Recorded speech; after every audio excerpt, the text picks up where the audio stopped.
खुश्क मेवाजात और जो जो चीज़ें माकुल के मुताबिक थी वो हम साथ लेकर आए हैं। और उसके साथ साथ जो खाने की यहाँ भी कुछ सहूलियात मौजूद हैं, तो जी जो ज़रूरत पड़ती है तो हाँ आसानी से मिल जाती है, उससे गुज़र कर लेते हैं।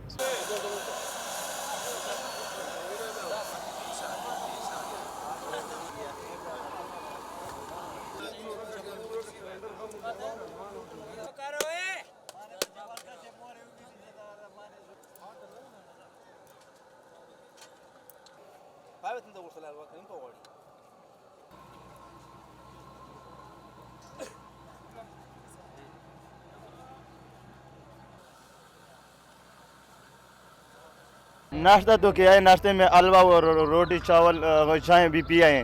अभी ये रोटी बना रहे हैं, जबकि 11 बजे बयान शुरू होगा, उससे हम पहले रोटी हम खा लेंगे, उसके लिए परे होंगे।